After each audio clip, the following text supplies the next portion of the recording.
Muy buenos días, tengan apreciables doctorandos. Es un placer para su servidora en esta ocasión poder disertar nuestra primer sesión virtual de la materia Filosofía del Derecho. Y para ello vamos a guardar un segundo en lo que se continúan agregando el adicional de sus compañeros para que en ese mismo sentido podamos abordar los temas inherentes a nuestra unidad número 1. Agradezco enormemente a todas y todos aquellos que se están conectando, a pesar de que es un domingo muy temprano, pero eso no limita que querramos acrecentar nuestro conocimiento. Muy buenos días y es un placer coincidir con cada uno y con cada uno de ustedes. Es por demás importante ver cómo vamos evolucionando dentro del doctorado, cómo también se empiezan a complementar todas aquellas herramientas, ¿verdad? Que en un momento dado pues, nos tienen a reunir, a acrecentar un conocimiento, van enfocadas también propiamente al ámbito doctrinal, ya que en este caso, bueno, pues estamos propiamente reconociendo esa forma de unión y ahora a partir de la materia de filosofía del derecho, pues más. Y si ustedes me lo permiten, podemos dar inicio propiamente con nuestra materia y vamos a abordar nuestra unidad número 1.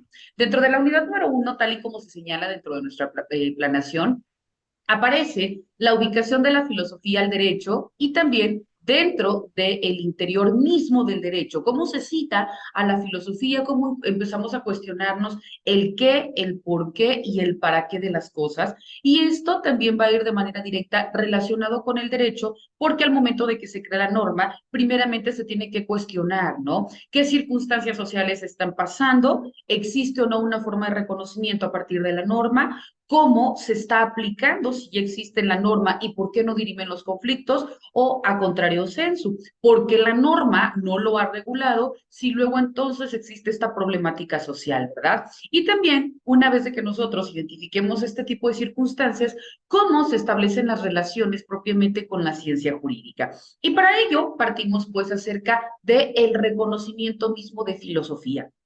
Cuando nosotros hablamos de filosofía, debe de venir de manera inmediata cuál es su raíz etimológica, ¿verdad?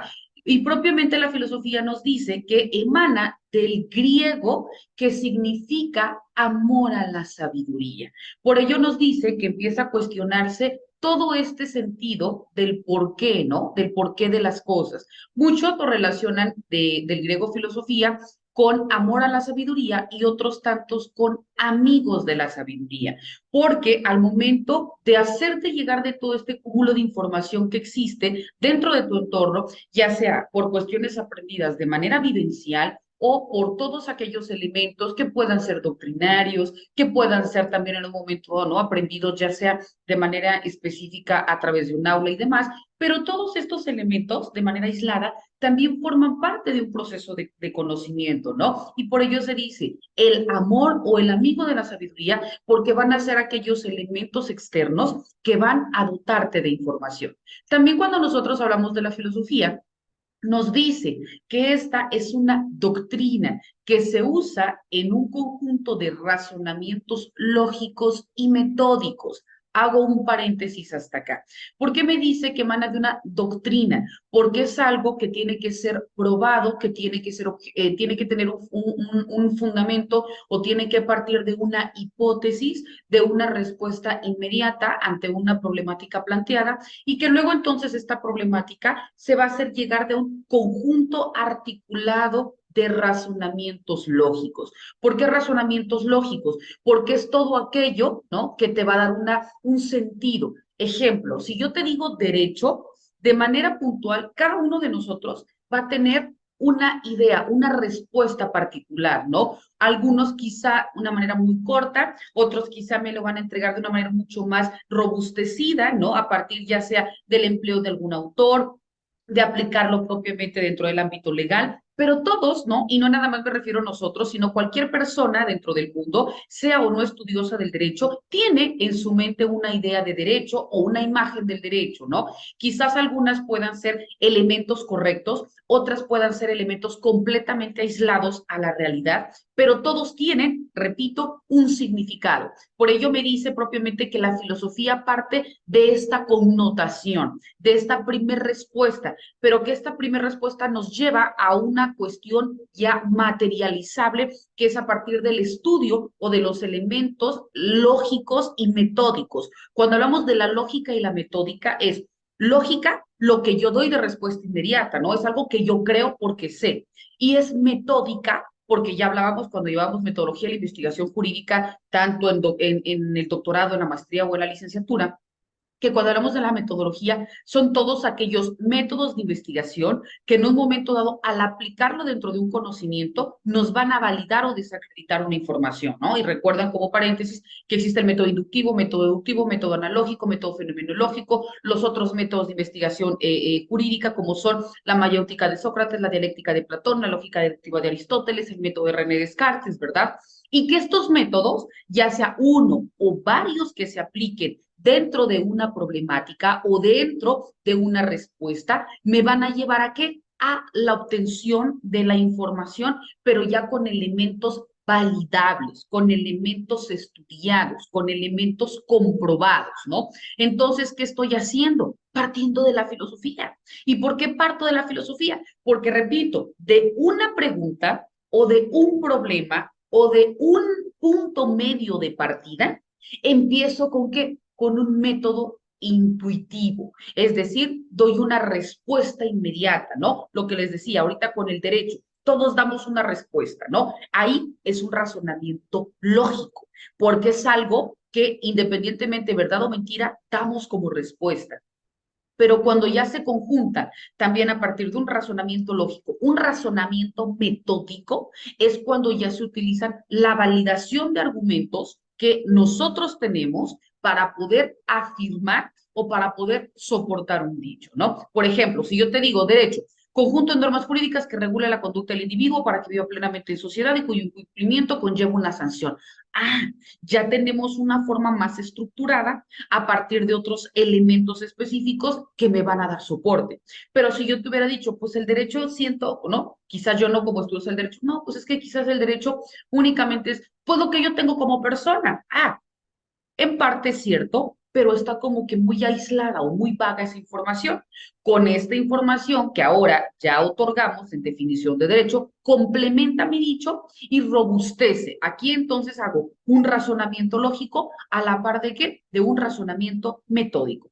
También nos dice, si continuamos con la definición de filosofía, que este conjunto, repito, de razonamientos lógicos y de razonamientos metódicos son sobre conceptos abstractos como la existencia de la verdad y también la validación de la ética.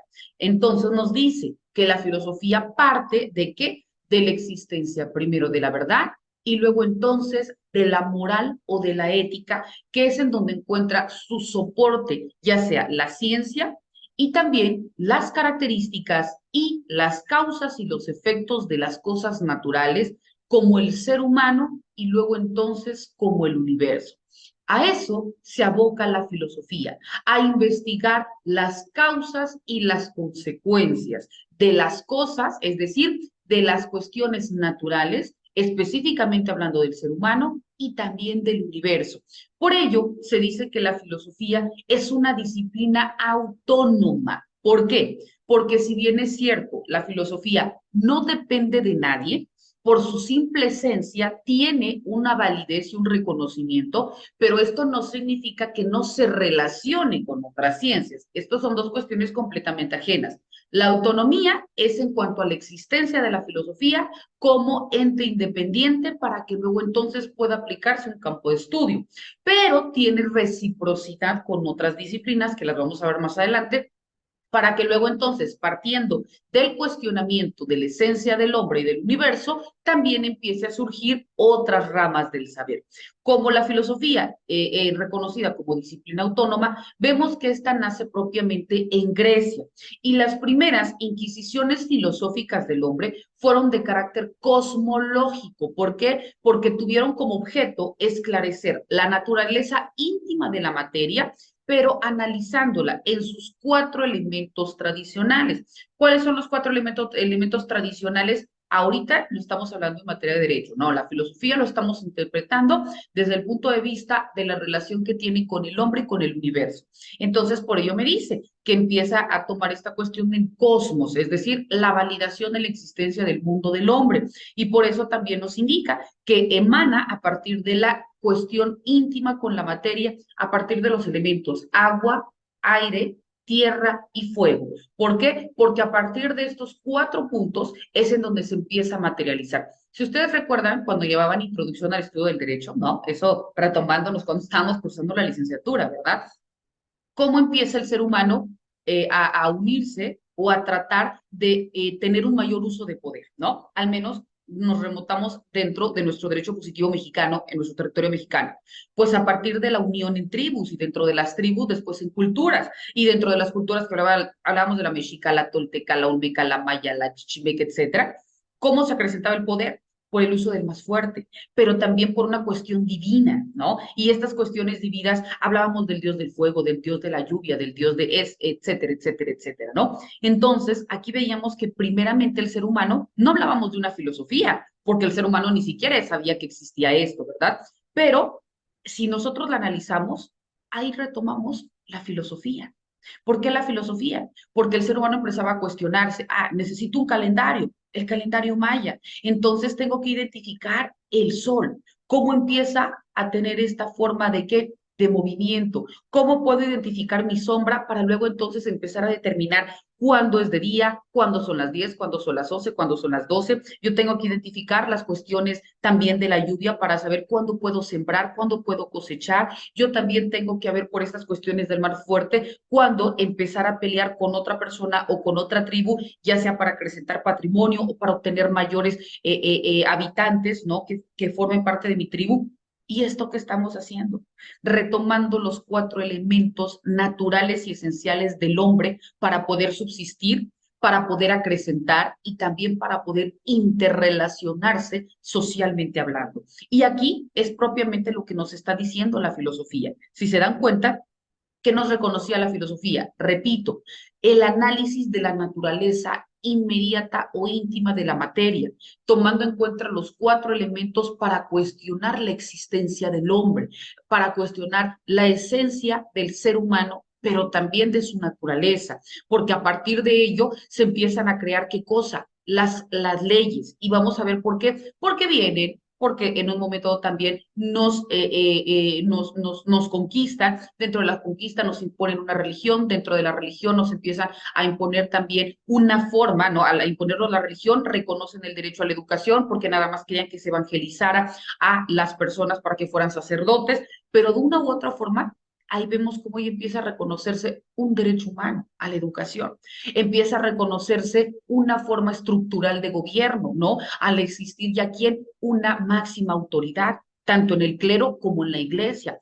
Entonces ya empezamos a hablar de una u otra forma de estructura de poder, de jerarquía, de normas, de formas estructurales de validación socialmente hablando hacia una máxima figura representativa y demás, ¿no? Hasta llegar a las normas que hoy en día nos rigen, pero que repito, tienen un inicio y este inicio parte del ser humano dentro de su propia naturaleza.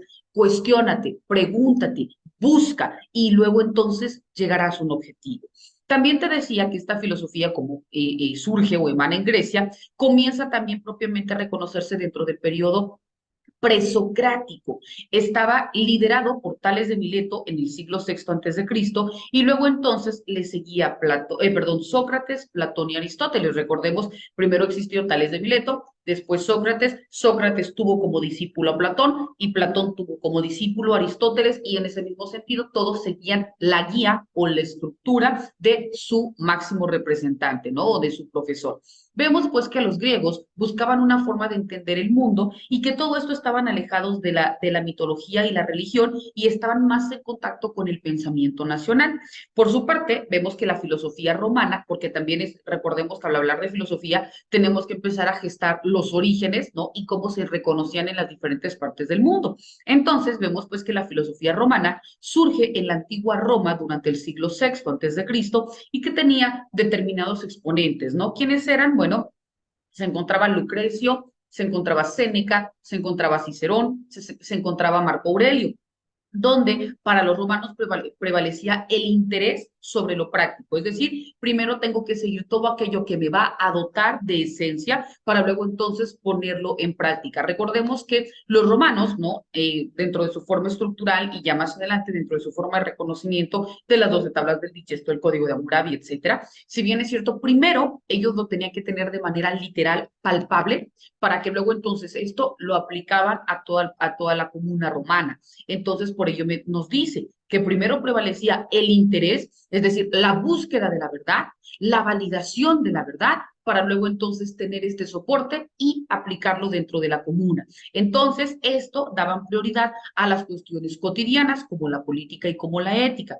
Por ello se dice que la filosofía tenía aparejada el problema del sentido humano, que veíamos que esto emergía donde los conocimientos no terminaban dentro de esta forma limitada de conocimiento y que la filosofía iba más allá, es decir, buscaba dar respuesta a lo que de manera inmediata se desconocía. Por eso veían que la filosofía era aquella forma en que no encontraba un límite. Por ello, para la humanidad, pues vemos que busca como elemento importante dar sentido a la propia vida, demostrar de qué manera el ser humano puede coexistir, pero dotado de la razón existencial, dotado de la capacidad para poder crear, pero también para poder buscar fines, metas y propósitos. Es por tanto que la filosofía se distingue de la ciencia, porque la ciencia vemos que es atribuido directamente a una masa, en tanto que la filosofía no termina en una mera información de conocimientos, sino que va más allá de las cuestiones negociables. Se cuestiona sobre la calidad de la relación que tiene esta relación intersubjetiva que nace como una forma concreta de la realidad. Por ello también se establece que la filosofía es este conjunto de reflexiones sobre la esencia, sobre las propiedades, sobre las causas y sobre los efectos de las cosas naturales, especialmente, repito, atribuibles al hombre y al universo. Con esta definición, nosotros nos vamos a quedar acerca de filosofía, ¿no? Filosofía, repito, conjunto de reflexiones sobre, primer elemento, esencia. Segundo elemento, propiedades. Tercer elemento, causas. Cuarto elemento, efectos. Y que van a ser estos cuatro directamente atribuibles a las cosas naturales del hombre y del universo. En ese sentido, vemos pues que la filosofía de Platón hace relación directa a un sistema filosófico o a un conjunto sistemático de razonamientos expuestos por un pensador. Ahora bien, ya interpretamos y ya vimos todos aquellos orígenes, alcances y demás de la filosofía. Luego también, si se dan cuenta de nuestro temario, aparece la ciencia. Y cuando hablamos de la ciencia, vemos que esta palabra o este vocablo de ciencia emana del latín scientia y que esto nos va a llevar a una forma de significado del conocimiento. ¿Y por qué estamos hablando del conocimiento? Bueno, porque ya vimos que al hablar de la filosofía es este amor a la sabiduría o al conocimiento. Y si la ciencia es propiamente el conocimiento, pues luego entonces la filosofía se va a adentrar dentro del estudio mismo de la ciencia, del amor a la ciencia o de la amistad a la ciencia. ¿Para qué? Para que a partir de los elementos probados o demostrados que nosotros detectamos como nombre de ciencia, podamos validar esta búsqueda de información o esta información primaria. Al respecto, vemos pues que ciencia es este conjunto de elementos y de conocimientos sistemáticamente estructurados que son obtenidos mediante la observación de patrones regulares, también mediante la observación de razonamientos y la experimentación en ámbitos específicos, de los cuales se generan preguntas, se construyen hipótesis, se deducen con principios y luego entonces se elaboran leyes generales y esquemas metódicamente organizados. ¿Por qué? Porque cuando ustedes recuerdan, al hablar de la ciencia, este fin último o este resultado, que para que tú puedas llegar a esta misma definición, tiene que pasar por un proceso de creación y de validación. Si nosotros decimos una norma jurídica para que pueda ser publicada en el Diario Oficial de la Federación, ¿por qué circunstancias tiene que pasar? Por un proceso de creación, y por un proceso de validación de la norma. Pero para que pueda, antes de este proceso de creación y de validación de la norma, tuvo que haber surgido por un estado de necesidad. Este estado de necesidad es lo que detona en quién. Pues en los legisladores o en su defecto, en las personas en lo individual, porque recordemos que la norma jurídica dentro de su fuente formal se divide en dos, directa e indirecta. La directa es el legislador cuando la crea y la indirecta es cuando puede ser cualquier persona que tiene esta problemática, lo presenta su iniciativa de ley ante el Congreso y luego entonces determina si es o no procedente, ¿verdad? Pero bueno, de manera genérica, cuando en este caso nosotros, bueno, los legisladores, ¿no? Están identificando que existe esta problemática, ¿qué pasa? Tiene que haber un estudio social, tiene que haber algo que esté generando esta desestabilidad y que luego entonces la norma no lo regule, o que lo regule de manera limitada, o que por el contrario exista la norma, pero ya no se esté aplicando porque las circunstancias sociales han cambiado. Entonces, en este supuesto, ¿qué pasa? Repito, emana de un estado de necesidad. Después, ¿qué tiene que haber? Ya tengo primeramente mi proyecto o mi título de iniciativa de ley. ¿Viene qué cosa? Mi exposición de motivos, ¿no? Vemos que ahí empieza a operar la ciencia. ¿Por qué? Porque empieza a tener una estructura. No nada más publico porque publico, no. Tiene que haber antes una cuestión social, luego entonces el estado de necesidad, después viene la intención de presentar un proyecto de ley. Esto tiene que emanar de una exposición de motivos. Repito, la exposición de motivos es tanto, lo va a comprender mi estado de necesidad, pero también mi fundamentación en instrumentos jurídicos, ya sea internacionales, nacionales o locales, dependiendo en dónde va a tener injerencia esta creación de la norma, para luego entonces establecer qué quiero hacer, crear, reformar, derogar, abrogar un instrumento jurídico normativo, cómo lo voy a establecer, qué puntos voy a crear para luego entonces ya tener estructurado mi proyecto de ley o de iniciativa de ley. Y después, ahora sí, se va a defender, va a pasar por un proceso de creación y luego entonces un proceso de publicación, validación y creación de la norma, para luego entonces ser publicado en el Diario Oficial de la Federación. Pero todo esto, ¿qué nos está llevando? Para que nosotros tengamos materialmente la norma, tuvo que haber todo este proceso. Y este proceso no es otra cosa que el estudio mismo de la ciencia para que al momento que llega a tener esta validación o este impacto social o esta forma de reconocimiento ante la colectividad, produzca el efecto que el legislador trató al momento de crear esta norma. Entonces vemos que el resultado, para que esto pueda tener validez, tuvo que haber un proceso. Y todo esto se le conoce como ¿qué? Como ciencia.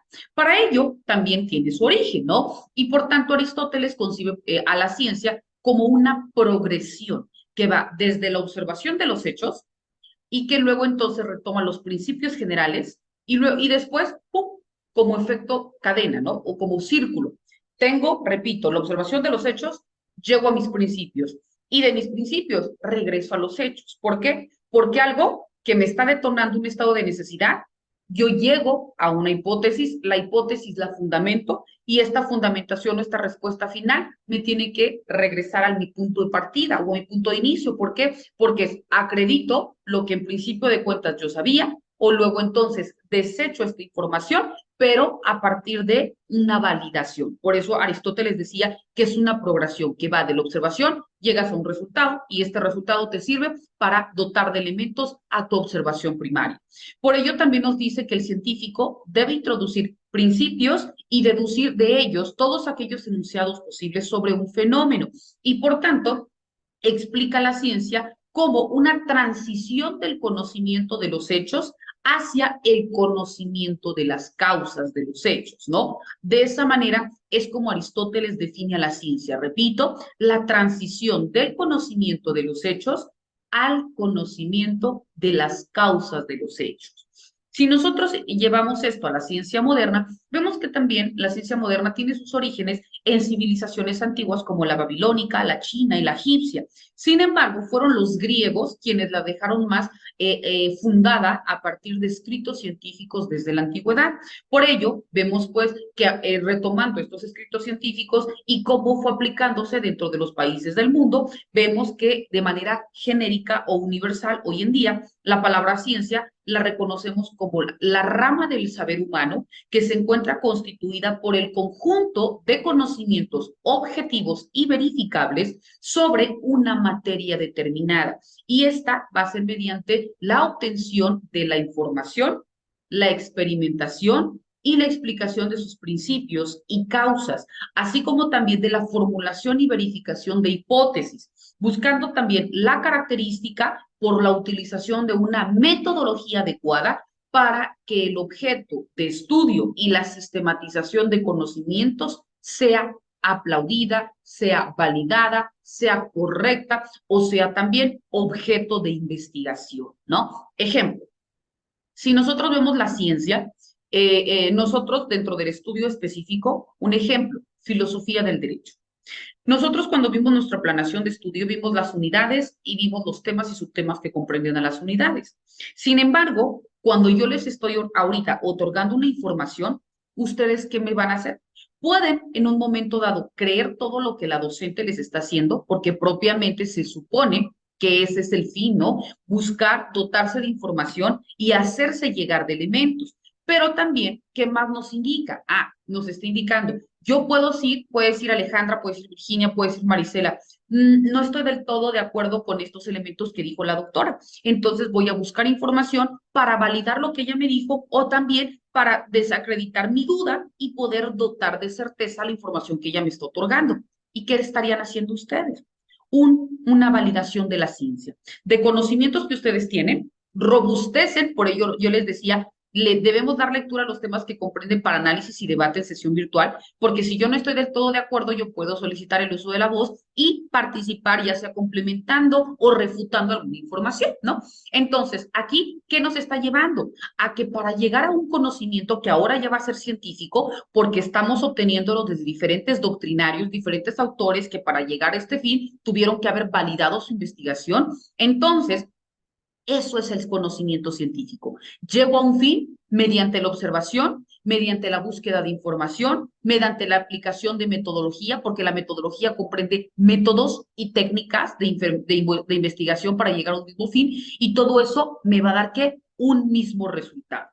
Permítanos, porque creo que me estaban diciendo que no aparecían en línea.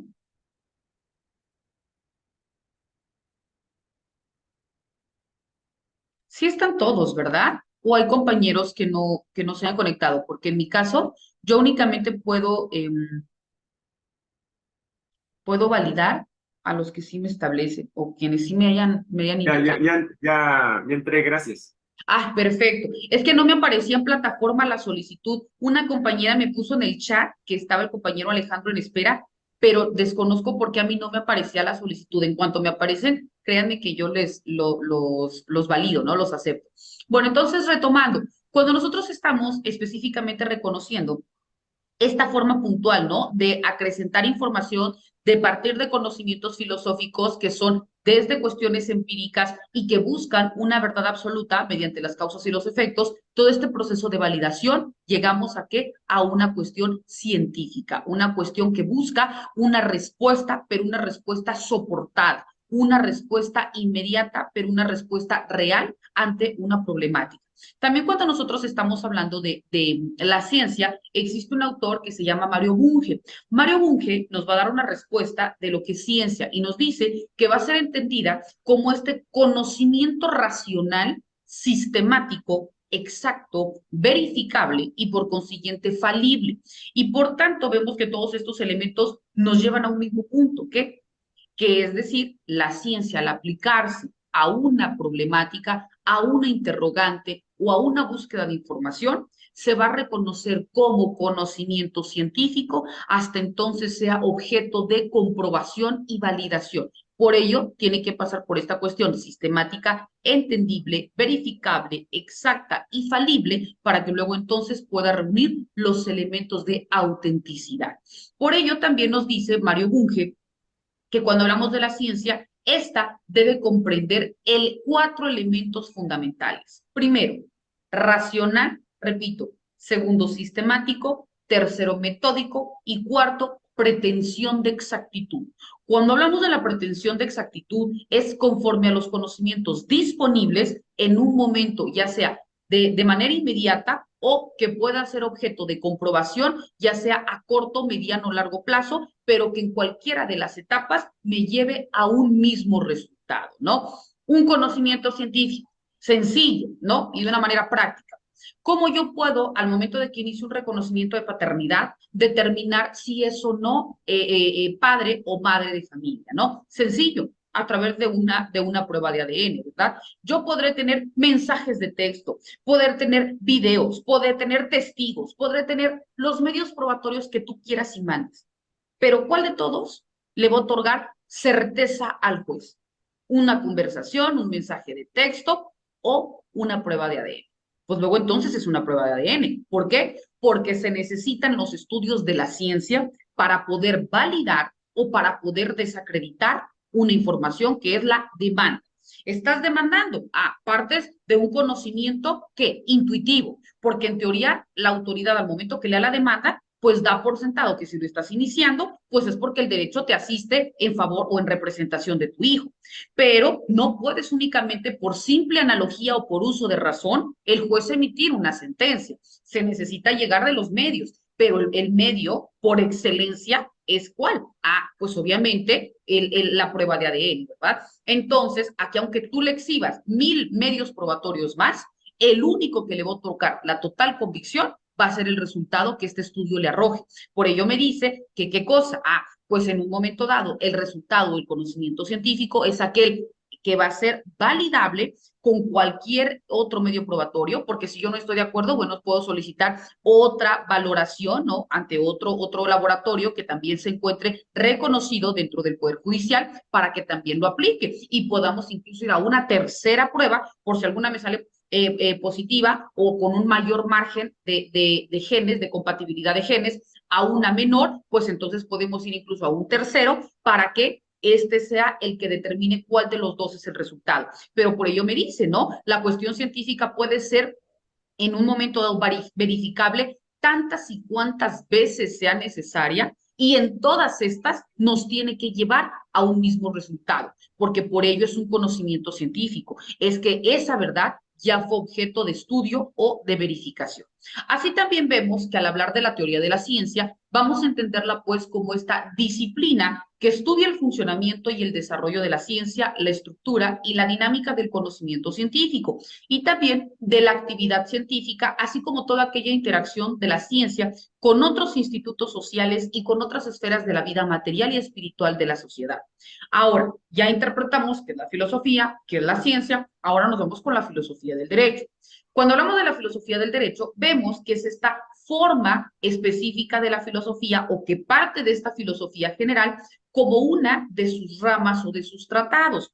Y se dice que la filosofía del derecho nace con Sócrates, quien ocupó propiamente de esta validación con la conducta humana en sociedad, pero también con los distintos tipos de normas que en un momento dado la regían, ya sea en poco tiempo o a través de las nuevas disciplinas que van alcanzando una madurez conforme el tiempo.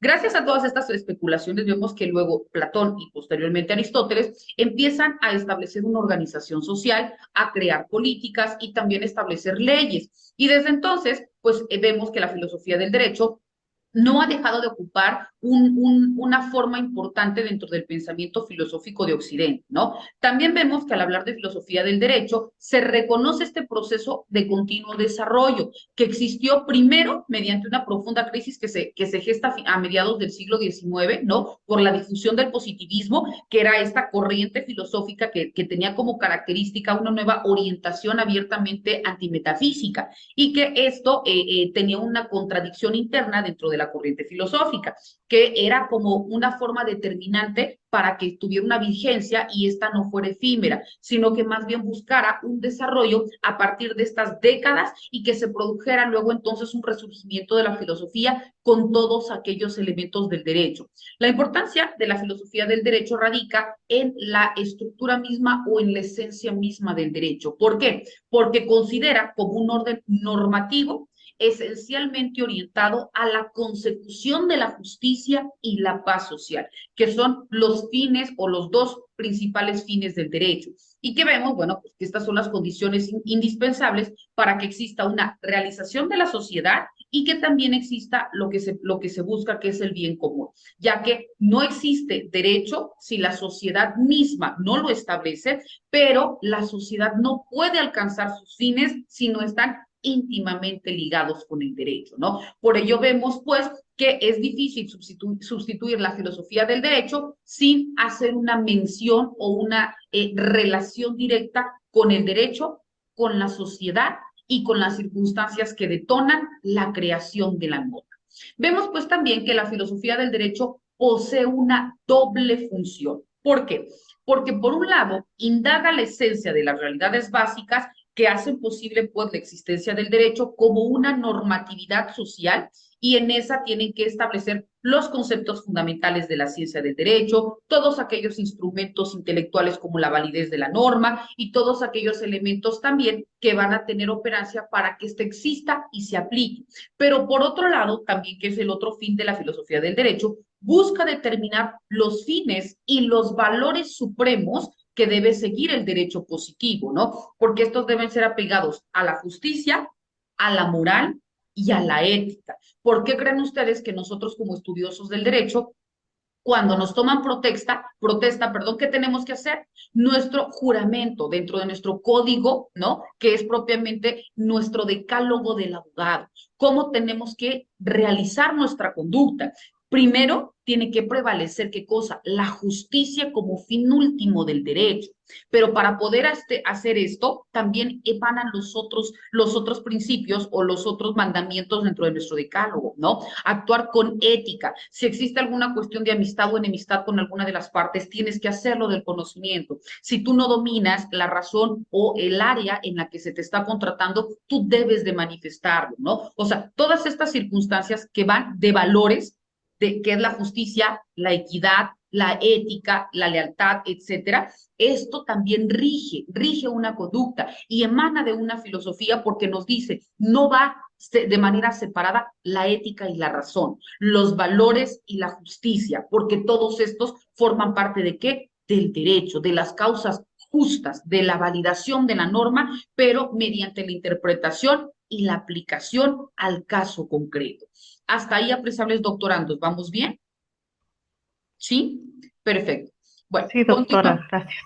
Gracias. También cuando hablamos de la filosofía del derecho, vemos que esta considera de manera muy puntual, perdón, aquellas elecciones que se hacen dentro de la propia comunidad política. ¿Por qué? Porque también todas estas empiezan a determinar las configuraciones que se van realizando en antes, en durante y en después. Y por ello vemos que aquí nos retomaban principios generales. Estos principios generales que hoy en día conocemos como principios generales del derecho fueron reconocidos desde civilizaciones antiguas y que estos principios toman parte directa en las determinaciones que existen y la filosofía del derecho los identifica pues para aceptar los principios como apropiados, como justos, pero también como autoritarios y que los va a tomar o los va a reconocer como fundamentos para poder juzgar los diferentes actos que hacen posible la creación de un derecho y luego entonces que los clasifica en un derecho público y que luego entonces también los divide en un derecho privado